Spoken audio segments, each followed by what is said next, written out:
Hello everyone, welcome back to our YouTube channel study hub. आज की video में हम डिस्कस करेंगे वेवल प्लान। लॉर्ड वेवल जो उस वक्त वाइसरॉय थे, इनके द्वारा कुछ प्रपोजल्स रखे गए। इन सभी प्रपोजल्स प्लान्स को डिस्कस करने के लिए लॉर्ड वेवल ने जून 25, 1945 में शिमला में एक कॉन्फ्रेंस बुलाई। इसीलिए इसे शिमला कॉन्फ्रेंस 1945 भी कहा जाता है।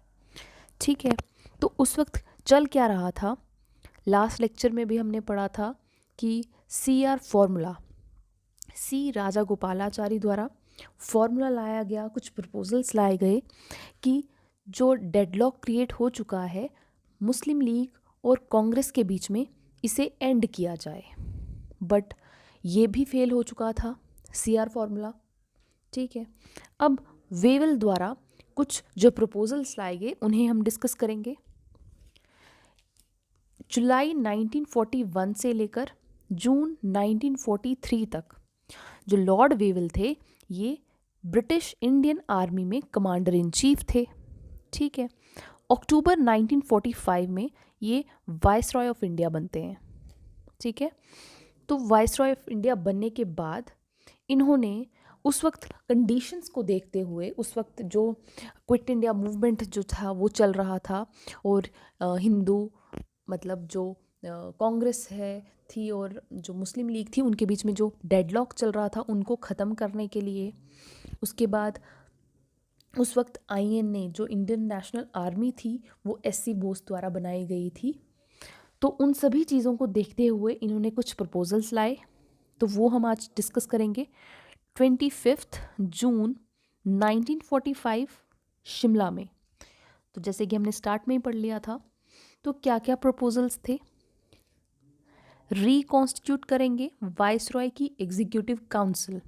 ठीक है, अगर क्या होता है, पॉलिटिकल पार्टीज हमें सपोर्ट करेंगी वर्ल्ड वॉर सेकेंड में, तो हम रिकॉन्स्टिट्यूट करेंगे एग्जीक्यूटिव काउंसिल को, और इनकी जो मेंबर्स हैं उसे भी इंक्रीज करके 14 कर दिया जाएगा। ठीक है, पहला ये पॉइंट आ जाता है।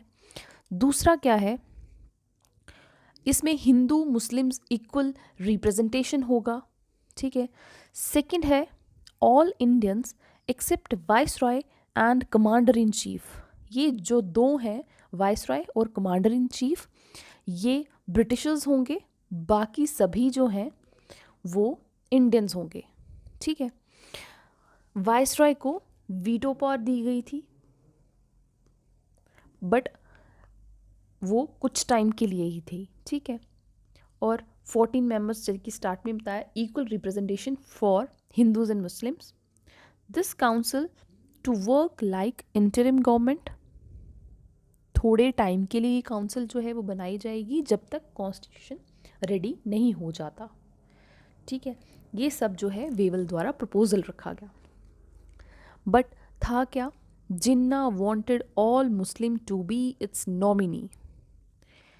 ठीक है, उसे कुछ भी एक्सेप्टेबल नहीं था, उसे सिर्फ पाकिस्तान चाहिए था और सब कुछ जो है वो सेपरेट किया हुआ चाहिए था, और ये सभी जो मेंबर्स थे, ये नॉमिनी जो है वो मुस्लिम्स ही चाहिए। ठीक है, उसके बाद कांग्रेस जो था वो चाहता नहीं था, वो मुस्लिम्स को मतलब एक सिंगल यूनियन चाहता था, इंडियन यूनियन चाहता था।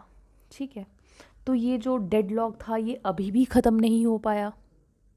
इसके बाद जुलाई 1945 में इलेक्शंस हेल्ड की गई। PM क्लेमेंट इटली द्वारा, लेबर पार्टी से थे ये।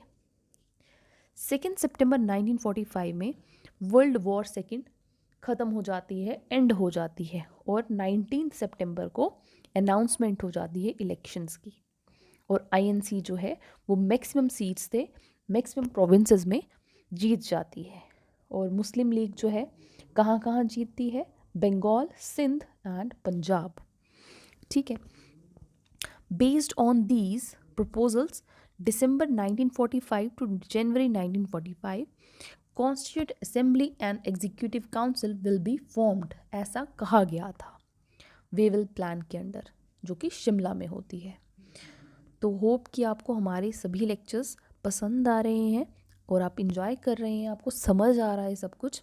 अगर कोई भी डाउट है तो कमेंट सेक्शन में आप लिख सकते हैं। तो इसके बाद नेक्स्ट लेक्चर में हम पढ़ेंगे कैबिनेट मिशन प्लान 1946। तो till then bye bye, take care.